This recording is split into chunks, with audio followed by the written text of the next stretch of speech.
Welcome back to Bleav in Softball. I'm your host, Jenna, and it's our 125th episode of this show. Honestly, I'm kind of speechless about it, and all I can really come up with right now to say is thank you. So however you got here today, whether it was an audio podcast platform like Apple, Spotify, etc., or watching on YouTube, thank you again. Subscribe and rate if you haven't yet. You can follow us on Instagram and Twitter at Bleav in Softball. That's BLEAV. Or click on the link in our bio on either of those pages, or go to shop.bleav.com to purchase some merch. 3 different shirts for you, covering our bases, safer out, and catch you soon.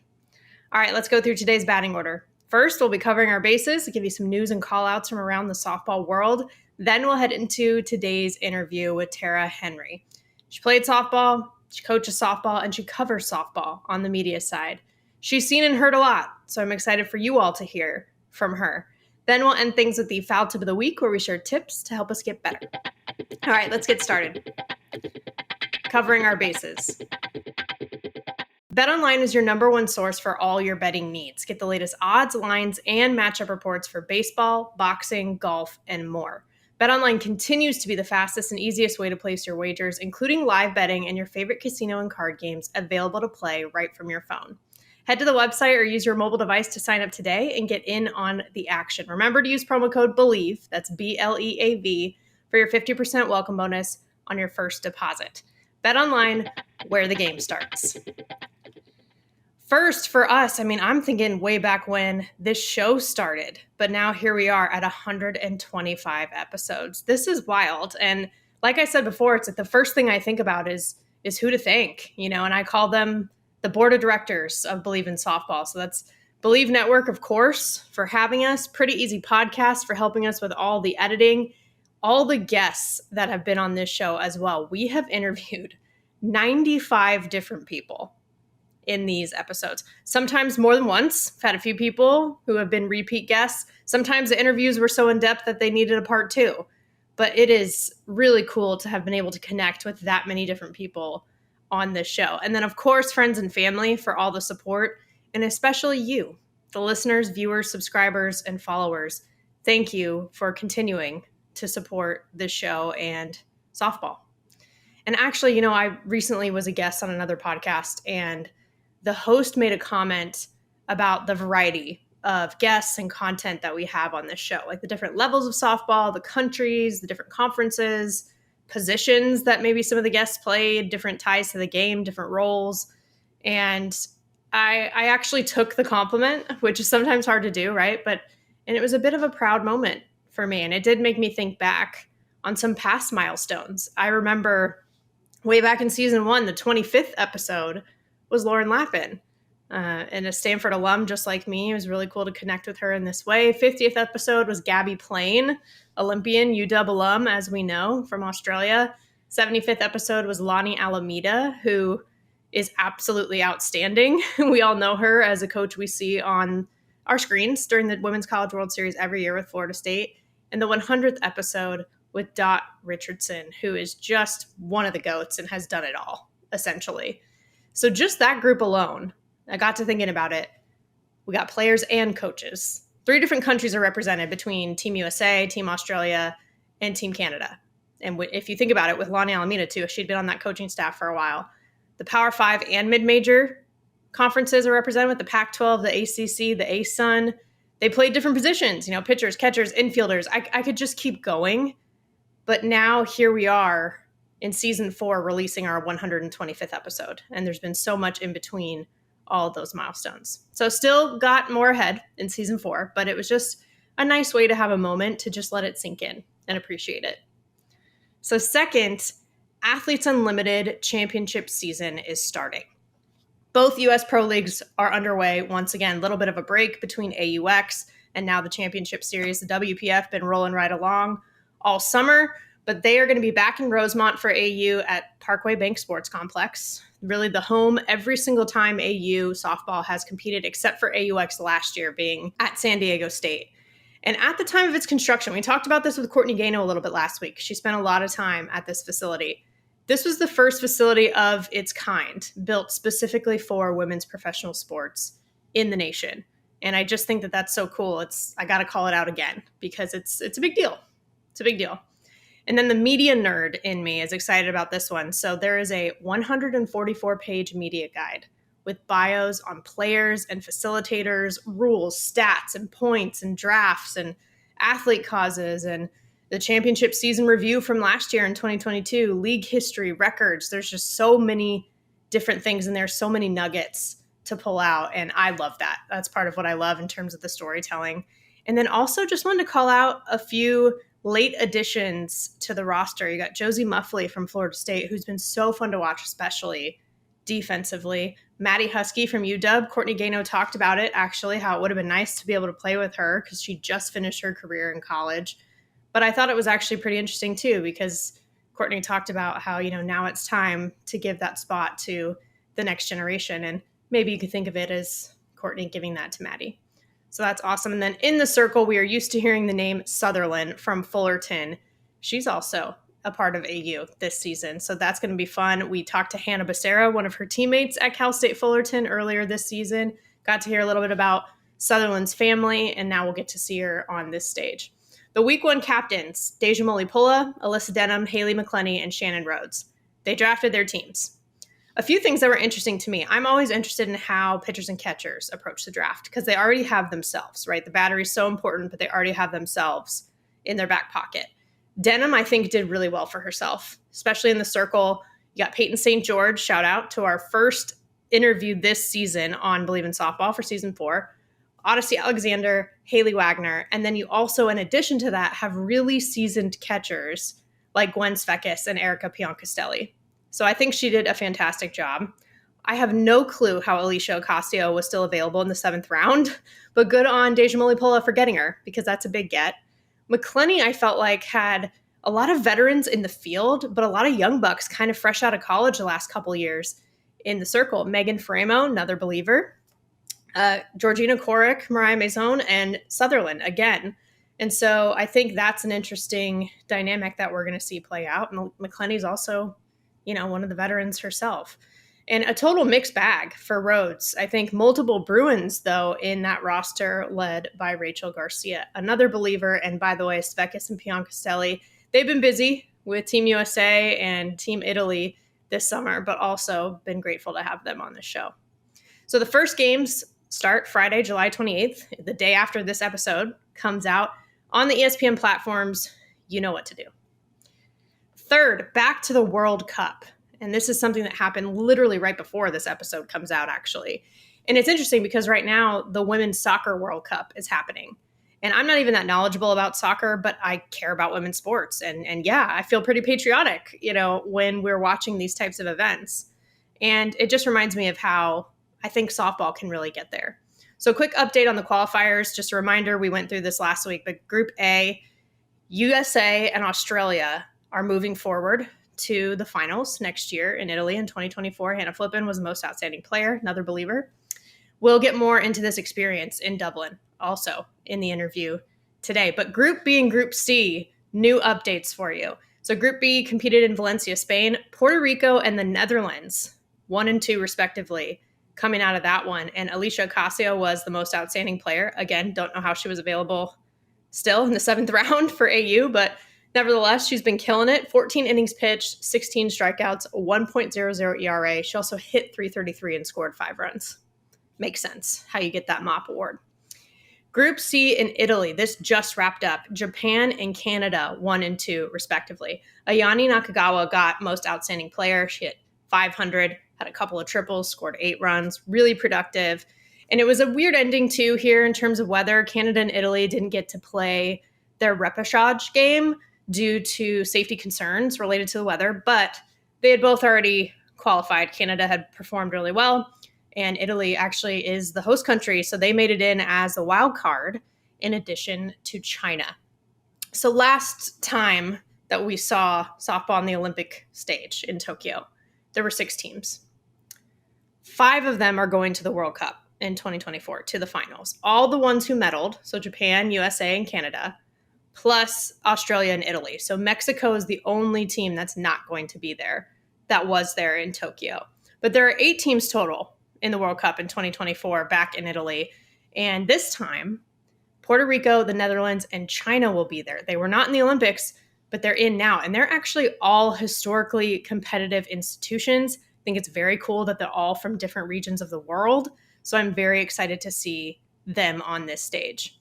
And, I keep giving updates on this because I can't stress enough how important international growth of our sport is, especially when we're thinking about the future of the Olympics.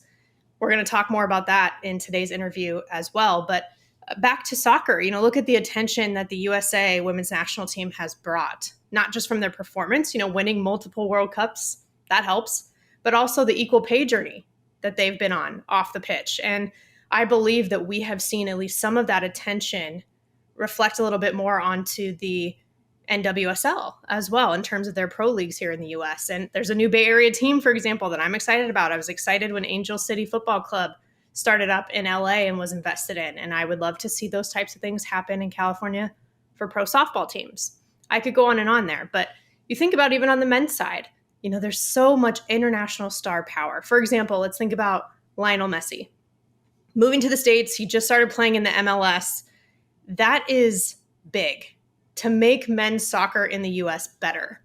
That is something that they've been trying to do for years, right? And it's that international piece that I think is so huge. And these are just, these are things that we can learn from. So then to bring it home, I have a quick college call out that was too cool not to mention.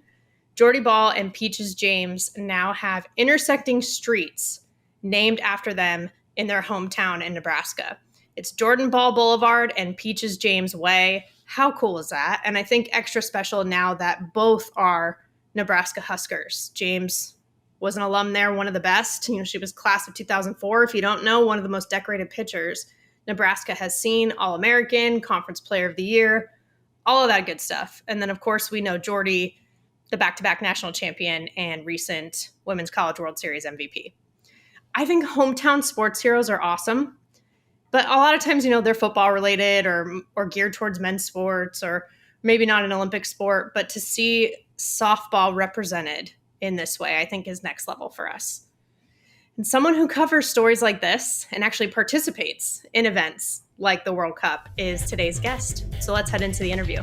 She is the head coach of the Great Britain women's national team, managing editor at D1 Softball, and NCAA national champion at UCLA, Tara Henry. It's so good to see you. Hi, Jenna. So good to see you. I can't believe it's taken this long to do this, but I can't wait to chat all things softball. I know. I'm really glad I got to actually see you in person too at the World Series this year, because I feel like there's so many people I didn't even realize I've mostly just interacted with virtually. So it's nice to see you in the flesh. I know that seems like it was years ago at this point. It was right? was just a couple of weeks ago. But yes, no, it was great. Oklahoma City never disappoints. And again, was just what a great atmosphere and great to see you there and finally meet in person. Yeah, so nice. But you've been busy ever since also, with your travel and your summer, playing at the World Cup recently. How are you doing? I know you said you're I'm a little tired before jumping on the call, which is understandable.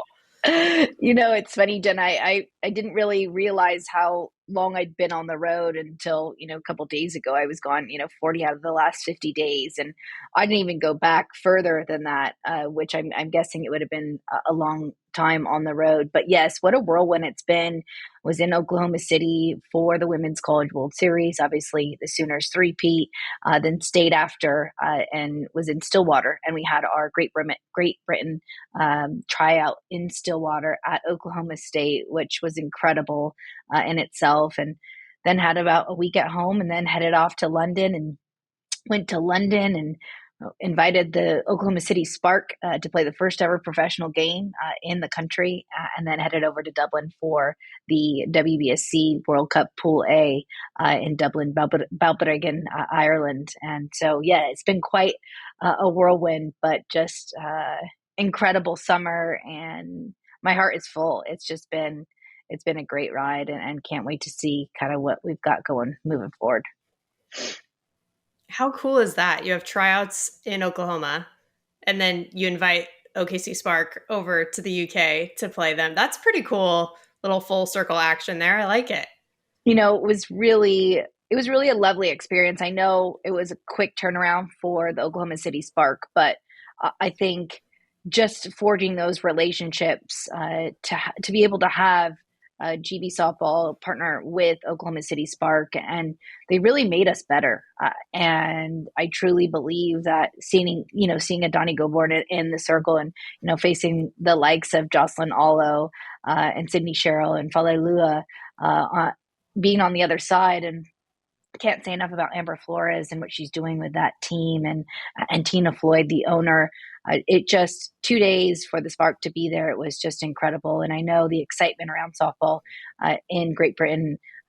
It's just there's a huge buzz now, and Oklahoma City Spark will always be a part of that. How was it to be able to go from covering some of those athletes to then you're coaching against them and even coaching some of them as well, like Georgina Corrick, for example, like covering her in her career?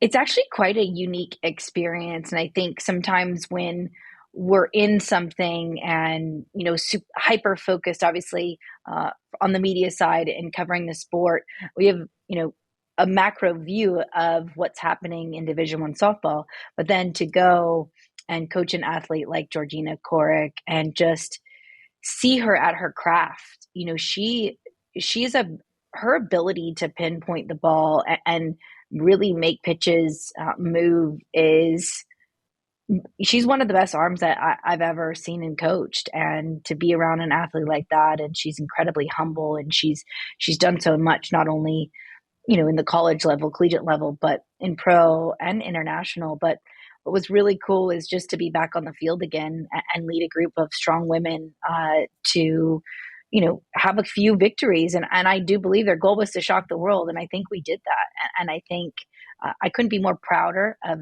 their passion, of their determination, their hard work. And it was fun to be on the other side. I think I didn't realize how much I missed it being back on the field. So like I said, my heart is full, and it's been an incredible year. It's been a busy year, but very, very proud of our progress and of what we were able to accomplish.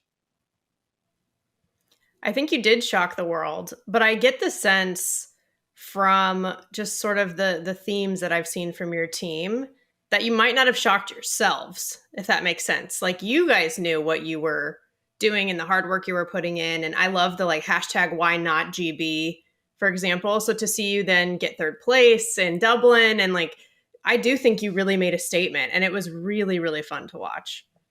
I think it started with, we had the first tryout in Oklahoma City at Stillwater, and, brought in a whole new coaching staff and really instilled, standards, and really held our squad and ourselves accountable. Had Lincoln Martin and Jen Schroeder and Patrick Lewis and Tolly Moore and Linda Dirk, and just had an incredible coaching staff that was able to help these athletes move forward. And I Bleav that was part of it. And there was a Bleav. I think, coming into that first game against Australia, I would argue that every single player, every single coach knew we were the best prepared we were going to be. And hopefully we got the outcome that we wanted. And ultimately we did in that first game, but we had done everything we could possible to prepare for that matchup. And, whether it comes from advanced scouting, we had Jonathan Kremen from GB Baseball helping us out. And that was incredible for us. And like I said, our coaching staff coming together and really analyzing opposing pitchers and hitters, and sitting down and, breaking it down for the squad. Because in international softball, Jenna, that you're just not together a ton, and you've got to get to know each other really quickly, really fast. And this all started back in December. We had Zoom calls when I was first named head coach, and we had monthly Zoom calls. And, the girls, we had our big WhatsApp group, and we're asking questions every week about one another. And so, yes, I think we knew we were prepared. But again, we had, 5 days together in Oklahoma at Stillwater. Then we had a week in London at Bisham Abbey, the Olympic Training Center. And then we went straight into the World Cup. So what I'm so excited about is us having more time together, and the growth that we'll have in having actual quality time with the athletes. And that's our hope, is that, softball is named in the 2028 Olympics so that we can have that. Well, and to me, I would love to hear your thoughts. Softball in Europe is going to be key for just staying in the Olympics, forever instead of being in and out like we have been. Because it was like London 2012, we weren't in it, right? We're not in Paris 2024, obviously looking towards LA and then Australia after that. But for you, when you take a look at softball in Europe and in the UK specifically too, what is the current state? And I know you said that the appetite is kind of heating up as well in the UK, but where do you think it's going to go, or that we should make it go from here? I think you bring up a really key point, Jenna, and it's partly part of the reason that I agreed to take on this job, is that unless Europe is stronger, where most of the votes in the IOC are, it's going to be difficult for softball to be back into the Olympics. But, you've got Italy, which has been, a huge power forever, and the Dutch, the Netherlands just qualified in Pool B, and Czech Republic is always strong.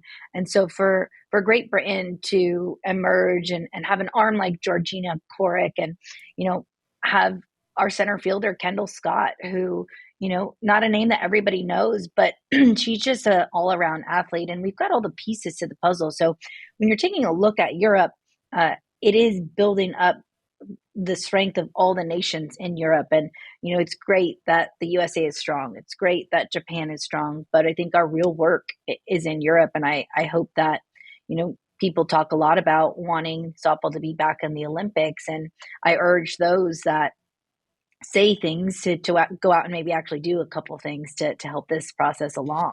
Because it's one thing to say something, but it's another thing to take action and actually help out the process. So I do think that Europe and Africa, which, Jenna, is also a big part of what I do, is the next place that we need to be, and make sure that our game is around for a very, very long time. Yes, absolutely. And for everybody listening who might not know all the things that you do, not just in the UK, but beyond, like you said, can you explain a little bit more about that? Yeah, so have also an organization in the Gambia, so in Western Africa, that we established back in 2017, and have about 250 kids playing baseball and softball in the South Kombo region of the Gambia, which is just south of Banjul, the capital city. And our focus was to get more girls and women playing sport and to allow them to stay in education and help sponsor their education. And we use softball as that tool. So we just found that bringing in a new game allowed the girls to be more confident, and allowed them to have a level playing field. So again, incredible athletes out there. We've got work to do as well over there in Western Africa. But I think softball is such a unique tool and a unique sport, in that women are on a level playing field, if not everybody has ever played it before. So, and we've seen it work firsthand. So again, I can't say enough about the sport and what it's given me, and hopefully what I'm able to give back through the sport of softball, because to me, it is the greatest game in the world. I agree, obviously. I think we have that in common, which is great. Yeah. Yeah. No, But what I love about this, though, is like you said, you're like, I want people not to just say things, but to do things to help make this happen too when it comes to the Olympics, and just more opportunity. And between taking the job with GB softball and doing what you're doing on more of a grassroots level, and what you just laid out for us, like those are the types of things that will actually make that impact. So I just like when I see someone walk the walk. So I appreciate that.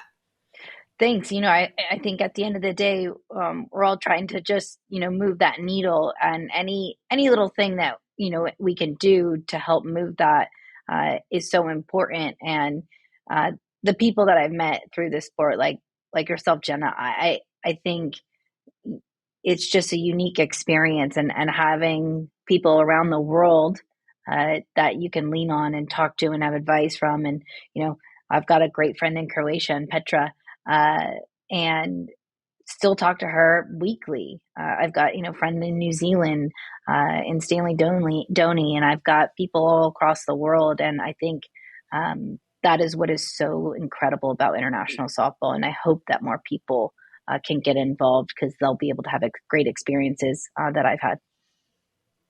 And to fall in love with it or fall back in love with it. Because I remember seeing one of your statements when you were named the head coach of GB softball, for example, that you were saying, like, after getting my master's degree at Brighton in 2017, around the time when you founded your organization, you fell back in love with the game after having been maybe away from it for a little Yeah. while.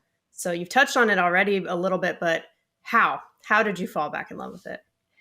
Yeah, so obviously played at UCLA and won a national championship my freshman year.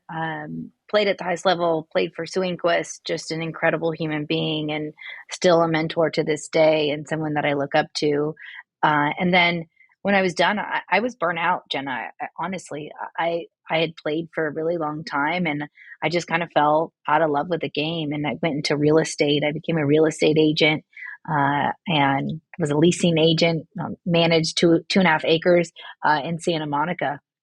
So I kind of completely got out of the game. I was still giving slapping lessons and outfield lessons once a week.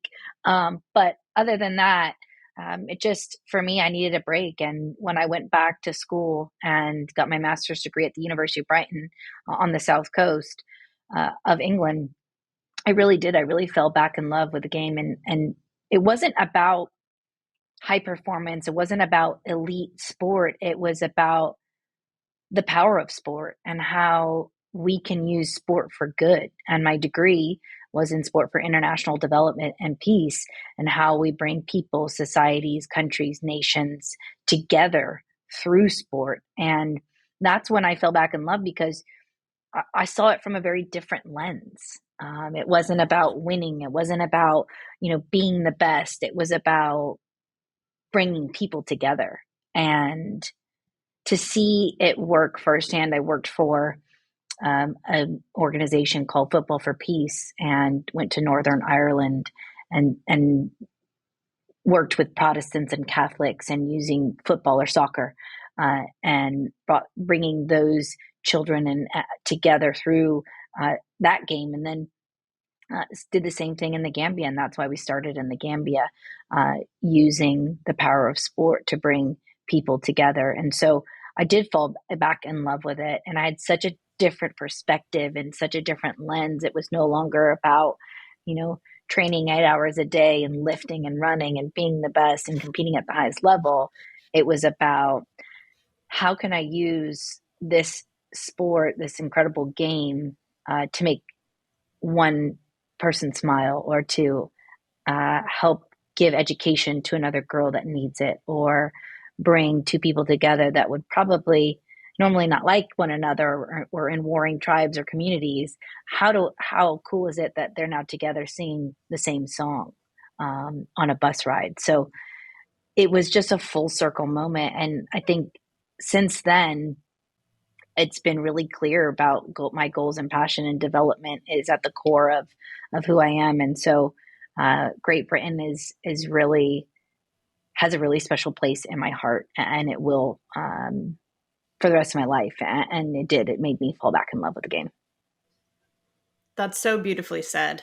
And I think it's really telling that you literally went abroad. Like, you went to some of these areas that maybe aren't associated with, to your point, like the most softball or the highest, most elite softball in the world. And that's what made you fall in love with it, though. Like, it's not like you, like, going to Oklahoma City, it's hard not to fall in love with softball if you aren't already, right? But like, it's not Yeah. just about that.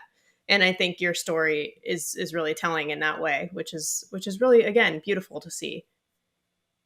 Yeah, I think it's really special. And it then becomes about the people. Like we've got, our country manager in the Gambia, we've got two, Lamin and Adama, still, again, two people I speak to weekly. And it isn't about high level elite sport. It is about relationships. So that is also another important, lesson that I learned.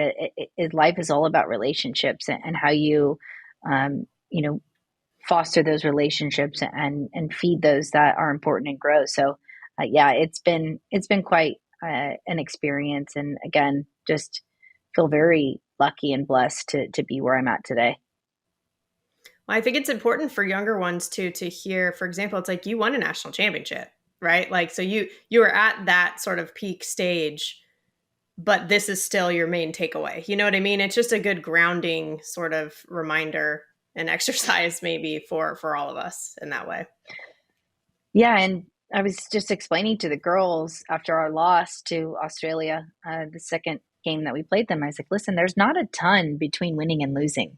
Um, the margins are so small. So it can just sometimes not be your day. And I think knowing what both feel like, knowing what it feels like to win at the highest level and knowing what it feels like to lose at the highest level, to fail at the highest level on the biggest stage, I think that is so important to have. And you can, always put that, I always say put that little feather in your cap, but also that is not what what the goal that I have now is built upon. It's part of me, but that's not. I don't even think that's probably my greatest accomplishment. I would think that even losing at the World Cup this past couple of weeks is probably one of the greatest accomplishments and one of the toughest and most challenging jobs I've ever had. That's really well said too. I think that's a really, really good point. And going back to something you mentioned too before, so I haven't mentioned this. This is one of the many reasons I was very excited to chat with you. Is London's my favorite city. I love like British history. I love royal history, European history, but especially British history, and especially if we get into like the Tudor era with like Oh, Henry VIII and all of that stuff. So when you mentioned earlier the Protestants and Catholics and trying to bring them together through sport, that was like, I didn't know that all of my favorite things could be like fun. oh my! I mean, if you love that period, Jenna, you'll have to come out to London next time because Bisham Abbey, the Olympic Training Center, is was where Henry VIII used to go and take all of his, various wives. Was at Bisham Abbey. That was our team Yes. room. I'm like, this place is haunted, and I've got some stories because they said it is haunted, and we Bleav that we had a visitor during one of our team meetings. So if you love history, let me tell you, you've got to come over to our next training camp in London because Bisham Abbey is incredibly special and where our headquarters is for the national team. You'll love I it. love it so much. Oh my gosh. Yes, I'm in for that. Because the other thing, I went to Hampton Court Palace too, like when I was over there. See, now this could be a whole other podcast, so I'll try to rein it in a little bit. But I went to Hampton Court Palace, and that's actually one of Henry VIII's residences. It was a royal residence. But I think they say that like one of his wives also haunts like one of the hallways there because that's where she was arrested before she was beheaded and like all that stuff. So anyway, yeah, I could nerd out on this for a while, but I just know that You're I'm coming very over. interested. You're coming over next year to training camp. I'll give you the dates. We'll mark it down on the calendar because you'll love it.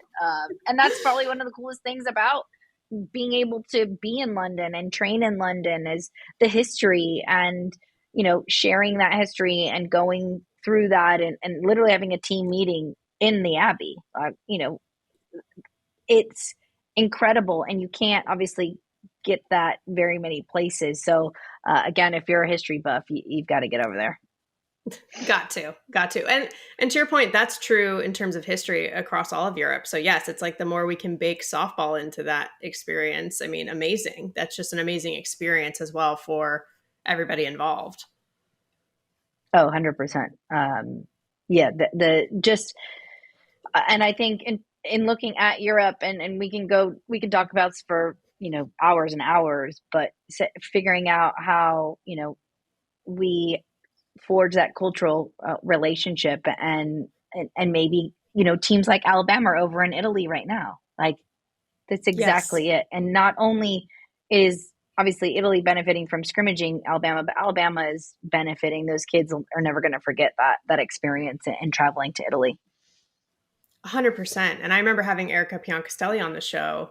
This was like back in 2020. So this was leading up to the Tokyo Olympics. But just hearing her talk about softball in Europe was really impactful for me. And I feel like that was my sort of intro into getting to know that part of the world and how softball works in that way. And it was really interesting to hear that. I think you're right too, seeing like Mike Candrea be involved with Team Italy now too. And like you see a photo of like him and Patrick Murphy, or like, this is it. This is exactly what we're trying to do here. Oh yeah, I think it's just the beginning. I know other coaches are trying to, put together the same experience. And again, I think when you have a reciprocal kind of cultural exchange, I think there's nothing better than that, and benefits both parties, and both parties will grow from the experience. So hopefully we can see a little bit more of that. 100%. I also want to ask you what some of your favorite parts of British culture are. Obviously, like I said, I'm a bit of a nerd. But before you answer, I'll tell you this background too. It all made sense when I got my 23andMe results, because after I sent that off, when I got the results back, I knew my dad's side's largely Spanish, like from Spain and Mexican, Mm. with a little bit of French and German and things. And then my mom's side, I had always been told, Dutch and Swedish. And those are all true. That all came back. But one of the largest percentages that I had was British. And I was not expecting that, didn't really know that. My mom was like, oh, I didn't really realize that either. And I was like, it all makes sense why you care. So, with that being said, what are some of your favorite parts about British culture? I think the pub scene is pretty cool. I don't know that Americans can quite really appreciate it, because there's these old pubs in every single tiny little town, and it's just, the pub culture is great. You can bring your dog. When I lived there, I just brought Red in the pub, and had Sunday roast. So you'd have Sunday roast. So every Sunday you'll have roast. I love that. And obviously football or soccer is huge there. And hopefully one day we can make baseball and softball just as big. But, so that tells you that there is the culture for sport, and they do love sport. And so, also, I lived in the South Downs, so I used to hike every morning, and was outdoors, and was really lucky in that the Seven Sisters, which is the big rolling hills down on the South Coast, it was my backyard. And so I would hike 3-4 miles every morning. I would walk up the hill, have a cup of coffee, and then walk back down. And I got really used to the rain. I had a couple pairs of wellies. I was in and out, and didn't phase me. So I think when I was in Dublin, it really didn't bother me. I've done that before. And but in terms of culture, it's funny. I think very proper most of the time. The Brits, they do love a good queue. So you got to wait in line. They love a Yes. queue, like for the bus, for anything. Lines are queues that they call it, the queue, which was a crack up for me at first. But just all in all, I think just very classy as well. And I enjoy that about the culture. I enjoy that they dress up when they go out. There's not a lot of athleisure in Europe. And so you wear your workout clothes to work out, and then you put on your proper clothes when you're going out for dinner or lunch. Which is, Italy's kind of similar. Italy's even more high fashion, but those are kind of a few of the little things. And cider, yeah, on the South Coast, there's a ton of good cider. And wassail is a tradition that they do every January, where they bless the trees. And so go on like a 15-mile hike throughout the South Coast, and stop at various pubs and sing a song and bless the cider trees. So yeah, those are a few. I'm sure I can bring more out, but I would say those are a few of my favorite things about British culture. So many good ones. And Yeah, just gonna piggyback off of soccer or football here, the real yeah. football, basically. I went to an Arsenal game against Manchester United when I was there, and it was awesome. I'm not even that knowledgeable or familiar with soccer, or anything, but it was just a wonderful experience. The fans were so into it. Like it was very, I don't know. It was like very, felt like an authentic kind of experience there. And I agree with you. Like, I just can't help but think like, whoa, what if we could do this for like softball and baseball and get to that point someday. Yeah, and I think it's funny.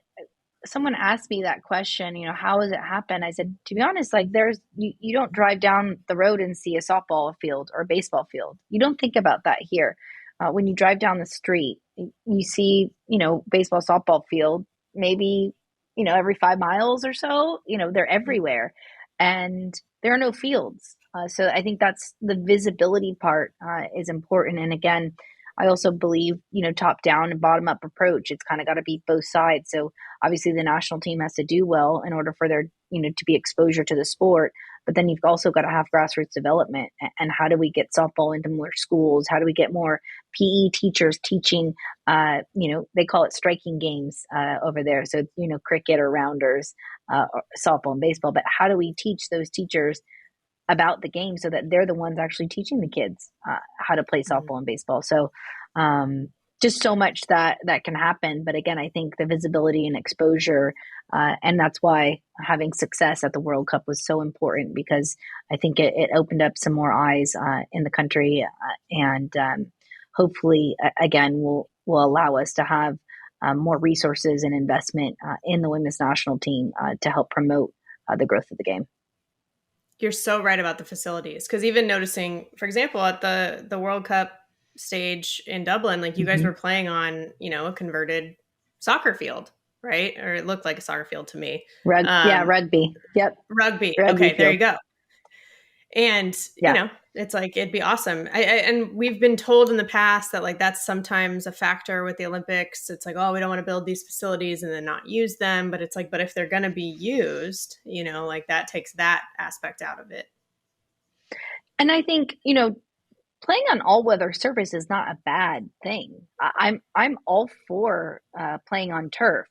I think having a dedicated, facility that has, in Dublin, we were on a mat with dirt over it, and on both home plate and the pitching circle. So a little bit different than what we're seeing in Italy and in Spain, where the circle is all dirt. But I do think it shows that there is the possibility to do that. But, in terms of having a facility and an all-weather, field or pitch, or what they would call in Europe, I think it's important to look at how we can, better advertise and get more support for the game. And, it was tough. It was tough conditions in Ireland. I'm not gonna sugarcoat it. It was a lot of rain delays. We were waiting in a classroom, but, we're not going to complain. Like I told our team, everyone has to do this, do the same thing. Everyone's playing in the same weather. So we got to go out there and do it.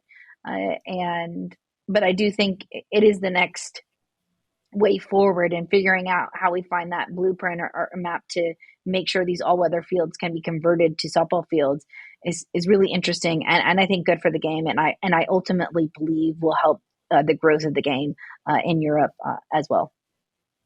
And there are turf fields, like especially in areas in the US that experience more weather. Like I remember visiting Yale's campus, like that's what they have in the infield. They don't have the traditional dirt, and why not? Why can't we do that in other places?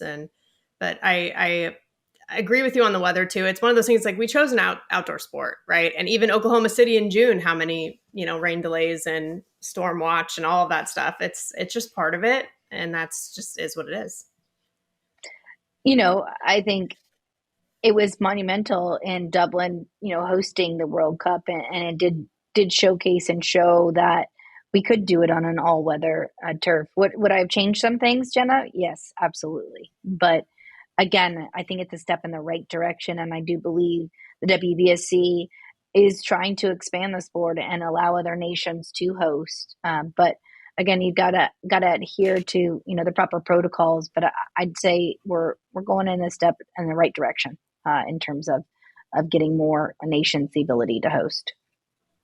Oh yeah, and having 18 different countries participate in the entire World Cup experience leading up to 2024 and everything is wonderful. Yeah, I got to come out for training camp. I know we already settled it, but I'm just saying it again, trying to manifest this. You're invited. Well, we could be doing this live from London next year. The only complaint I've ever had about going to the UK is after a while, I miss Mexican food.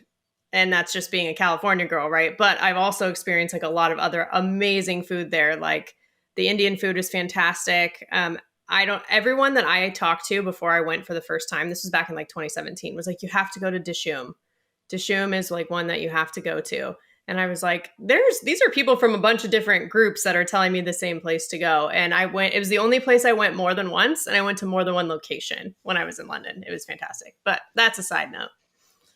No, I think Indian is when I miss Mexican food, I just go to Indian because I can't get Indian food here that you can get in London or England. So, Exactly.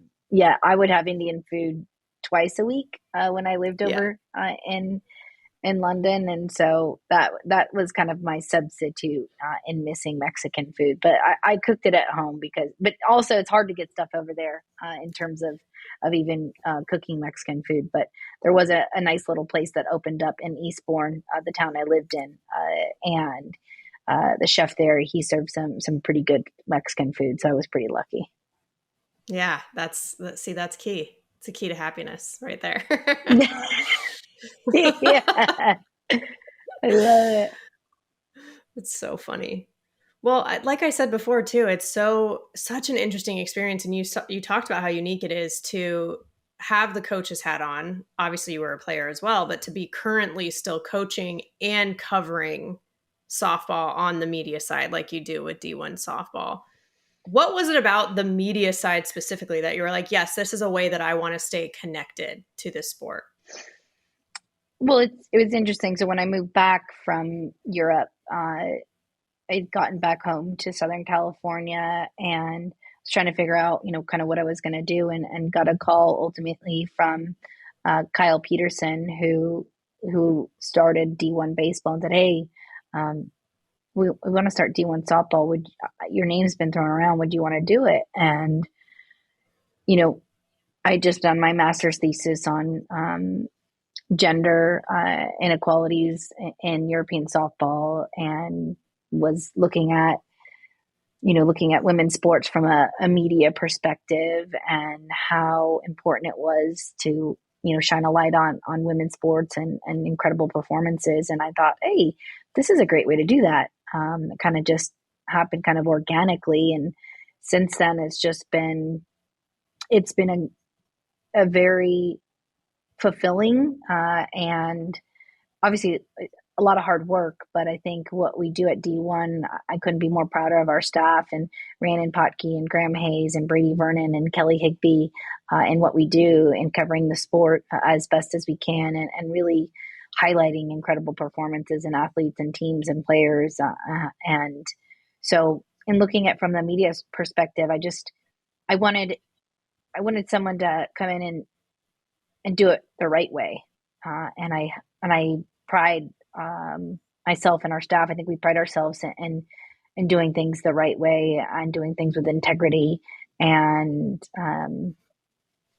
research, and making sure that we're also open ears and open eyes too. So if somebody doesn't agree with something, we can have that dialogue. And I think it's just been what we've been able to build over the last couple of years, even through COVID, has been really something special. And again, I feel lucky with what I get to do every day, not only cover the sport and see incredible performances in athletes, but then also get on the field now and coach some of those athletes. So I don't know that you could get a better recipe for what you would call work, because sometimes I don't think it's work. I think it's just pure joy.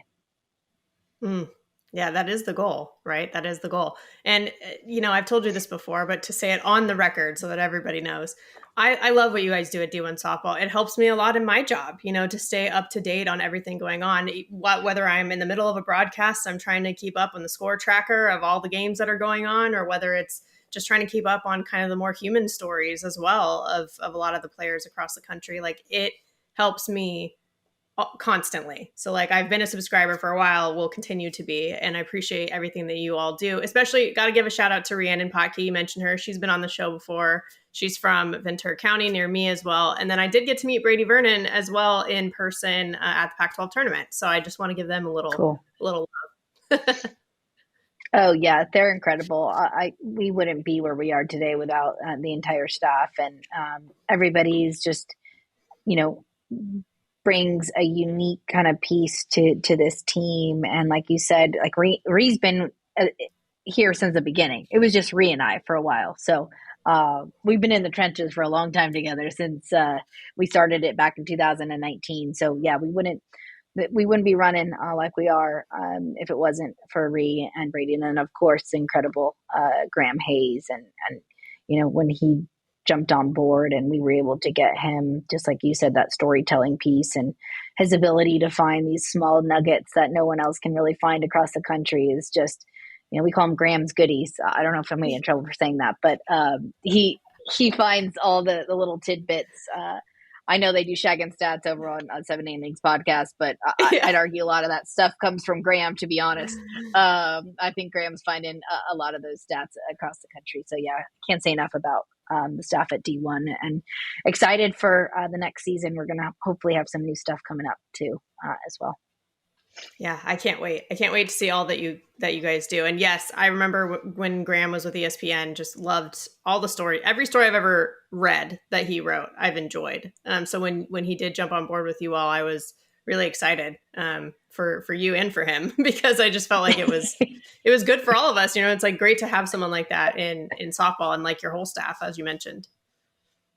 Oh yeah, and Graham is such an incredible proponent for women's sports, and was really a big part of ESPNW, and I think anyone that talks to Graham or knows Graham knows how much passion and love he has for not only softball but for women's sports. So again, it was great when him and Brady jumped on board and rounded out the team. So yeah, just, again, incredibly lucky to have a staff like that. And hopefully, well, fingers crossed, we'll be continuing to grow, and we'll give some updates as those come to fruition. Amazing. Yeah, I think you said it. It's a team. And it's funny how everything always comes back to team, because for you, it's like you played the game, right? And then Graham has amazing storytelling abilities, and like everybody has like strengths that they bring to the table. And it's like, well, isn't that like a good softball team? Like it always comes back full circle. I know it's a little cheesy, but it's true. Oh, it's so true. And Brady and I, when we're doing these player rankings, it's so great because he's all about, he goes straight into the stats and dives into the numbers, and he'll pull everything out, and he's debating with me on who, well, she's got I'm like, well, I just watched her in person, you know what I mean? Like, so it's so cool to bounce ideas off one another, and be able to have that open dialogue, because you're right. What makes us so great is that we are part of a team, and everyone has different strengths, and I think that's where we pick each other up. But yeah, Brady's probably got some good stories on him and I getting through those player rankings throughout the years.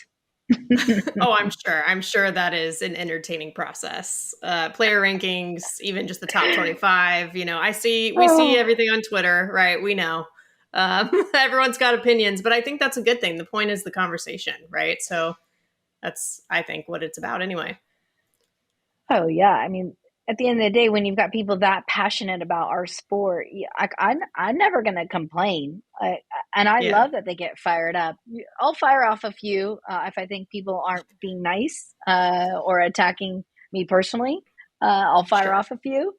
But I'm up for a good debate. I love it. I love having a good debate on Twitter, or even on a podcast, or even on the phone text. So that's what's so cool, is our sport is growing, and so many people are more educated about what's going on, and that's what we want. That's what we want: more conversation and more people talking about our incredible sport.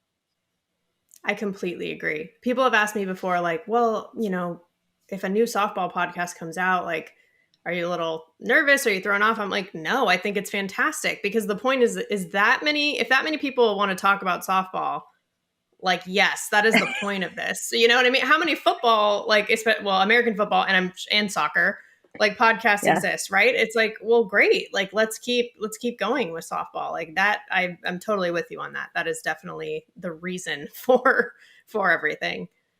What is your favorite medium? Because obviously you do the podcast with D1 softball, you write, like, and I've even heard you jump on the streams a few times for some UCLA games, to call some games. So what's your favorite medium? Gosh, I would say I love I love the podcast. I love interviews, but what I enjoy most is going to watch a game, uh, kind of obviously doing the analysis piece, but then going down and speaking to the players after the game and speaking to the coaches, speaking to them beforehand. I love that interaction with players, coaches, fans, parents, and being able to, tell those stories and like I said, really highlight the game because back in the day, we didn't have really much. I mean, maybe a newspaper article was written. Scores were up in the paper the next morning.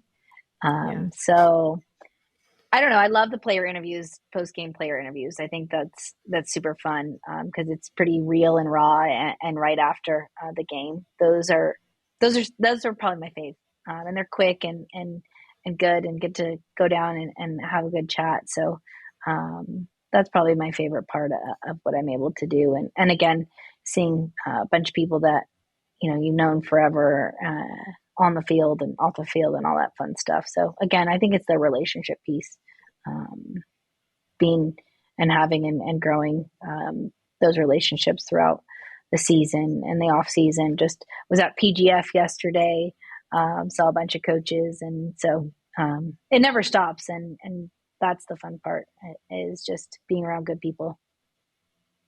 100% agree. And that's the thing too, is it's called D1 softball, sure, but it's obviously way more than just D1 college softball that you're covering. You just mentioned PGF. You were involved heavily with the WPF draft. Like you cover AU extensively. There's a lot there for softball as a whole. Obviously, we're talking international too. What is the larger goal or vision for D1 softball? I think it's it's fun because we've been able to grow this thing, like I said, since 2019, and not only being obviously the number one source for Division One softball, but obviously highlighting international play. And I Bleav we've got the ability to be not only to entertain people and give them stories, but also to educate. So I think the next kind of step is being able to have an educational kind of portion of the site that not only helps young players and young women grow, but young coaches and being a place to where people can go and grab some insight or drills or a different way to do things. So I'd say getting more of an educational side to the site is where we're kind of heading, just to give more to not only our subscribers, just to the sport of softball. Right. Yeah, and it's on brand for you individually as well as your team, but just everything we've talked about today, right? It's like talking about the growth and everything. It makes sense. 100%. And I think, when you're doing something that you Bleav in your core and your being, and is the right thing to do, it's a lot easier to kind of roll that out because it aligns with your own inner goals and values. And then when those values align with obviously your greater team and what you're doing, I think people can see that. And I think they're drawn to that and can gravitate to some authenticity and to, have a place where they feel at home. And I think at the end of the day, that's really important to us as D1 softball. We want people to feel at home, and we want them to be able to feel comfortable with where they're at, and not feel like they're getting the wool pulled over their eyes, or like it's just like a sham or whatever it is. I think that's the goal, and so that's why it's been a slower, steady build, but doing things right and doing things in an authentic manner has always been really important to myself and our staff. So just excited to where we're going as well. And I hope you guys are all going to continue to go along with us. Oh yeah, definitely. I mean, authenticity is very important to me as well. I think that's a big reason why I've been drawn to all of you. And could again, there's multiple things we could be talking about for hours. This could have been like a full on 30 for 30, situation here. But I will ask you one more question before we head into the wrap up, which is the biggest takeaways for you for 2023, and then also Mhm. what you're looking forward to most in 2024. Oh goodness, biggest takeaways. Gosh, I think in in terms of D1 and watching Oklahoma's run, um, I think it's difficult to even articulate what OU and what the Sooners went through this year. Um, I think being on top and continuing to stay on top and the amount of pressure that that squad went through, I don't think people realize how difficult of a run that was and is for that group. And I think when you're on the top, people are always going to constantly try and bring you down. And I think that that coaching staff just did an incredible job keeping that group together. So in terms of takeaways, um, I think people can be a little bit more kind about what people are going through, and um, realizing and knowing that just because athletes are performing on the field and performing at the highest level, I hope people remember that they're human beings as well. So that was a huge takeaway for me in seeing what that squad went through, and obviously coming out with the victory and the three-peat, and it was incredible to watch, and they were really unstoppable. But I do believe that as a society, as a group in softball, that we can kind of take a step back and remember that these are young women and athletes, and I hope that people do a little bit more of that. In terms of biggest takeaways for me is I know I talked about Great Britain and falling back in love with the game, and I, I will be forever indebted to this group of young women that we just left the World Cup with, because they're special. And you can be a part of. I've been a part of a lot of different teams in my life and my career, and not only playing and coaching and covering, and it was such an eye-opening experience into not only international softball, but just to a group of young women that completely bought in once they bought in, right? Like it takes time to change a culture. And when you got somebody that's a lot different, I think that's hard. But I'll forever remember this team as the history makers for Great Britain. And they did it. Like they were the ones that really put the hard work in and bought into a system that was completely different from what they were used to. And so 2023 is always going to probably be, well, it will be forever circled as a really special year, not only for me professionally, but personally as well. And I'm forever indebted to that group as well, because yeah, this is something that I could easily write a book about, this experience, because it's been pretty cool. Yeah, cool is one way to say it. Yeah. That's one way to do Yeah, it. remarkable. It's been remarkable. But yeah, no, it's been pretty cool. Like when you think you like, I'll have all these words. Like that's the best way to describe it. Sometimes Challenging, it but is. yeah, Yeah. it's been pretty Yeah. cool. Yeah. Yeah. Well, I did promise you I'd wrap up. And I do play, yeah, I'll maybe keep to that promise. I do play a game with everybody that comes on the show called Safer Out. Oh, cool. And basically, I'll just bring up a topic. If you like it, if you agree with it, you'll call it safe. If you don't, then you'll call it out. Okay, cool. Okay. So the first one is the transfer portal, safer out.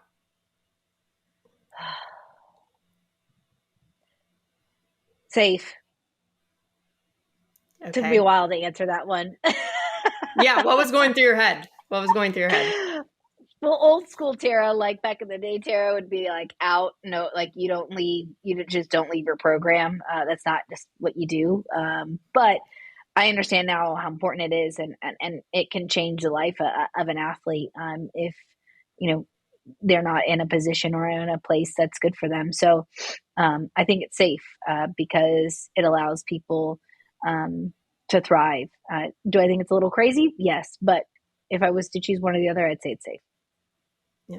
Okay. All right. That was the first one. Second one is NIL. Safe or out? Out. Okay. Interesting. What was going through your head that time? I mean, it's great for women's sports. I think it's great for women to be paid at a level in which they deserve. I'm just a little bit weary as to how far it's gotten and where it's going. And I'm mostly concerned with the integrity of the game and where it's taking the game because those who have the most money and are able to pay players are obviously going to be able to succeed at a higher level. So, do I think it's great for women to get paid? Yes, and that's something that's really important to me. Do I think it was? I think it was done too quickly, and I don't think it was thought about in a manner to where it's great. But Yeah, we're in it. We're in we it, are. and we're fully in it. Yeah, we definitely are. But I think that's valid because it is one of those things where, I'm wary of anything that makes the rich richer, and maybe the poor feel poorer. So I'm with you in that sense. Yeah, Okay. I mean, we'll see the lasting effects of it, obviously Yeah, in the next couple of years. But we that's will. my personal gut reaction to it. Is out. Exactly. And that's what this is about. Yeah. Yeah. Yep. Okay. All right. One safe, one out. Last one is bat flips. Safe or out?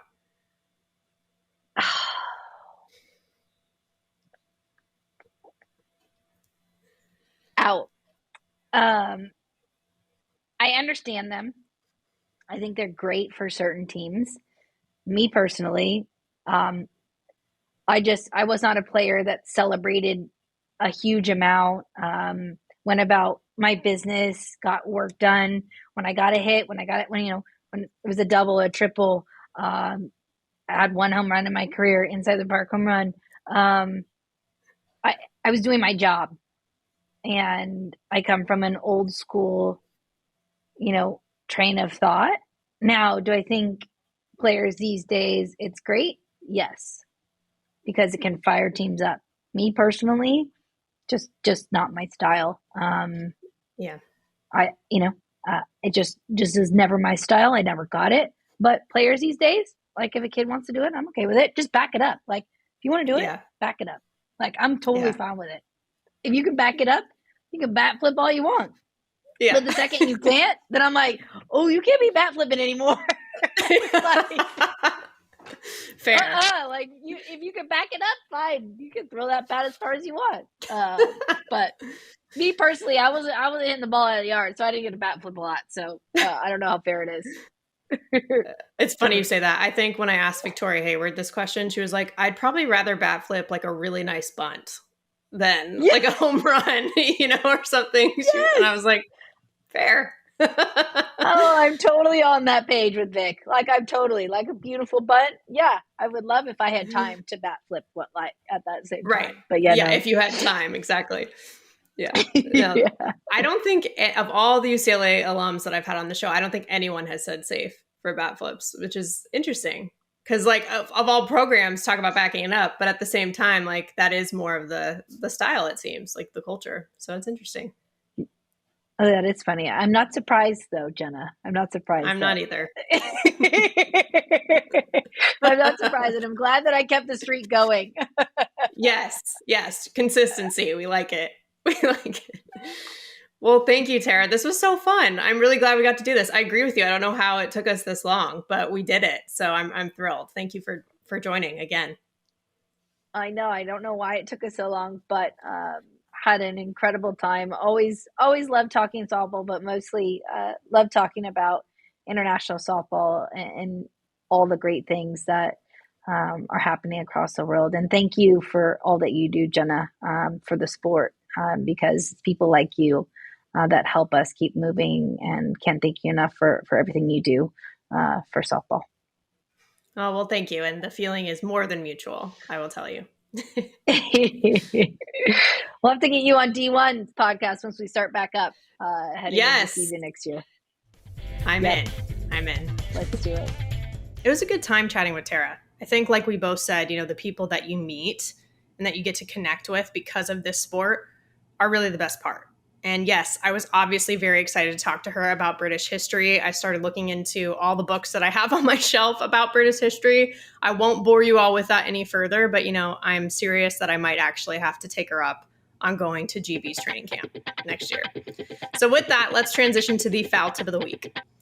This week's foul tip is about walking the walk.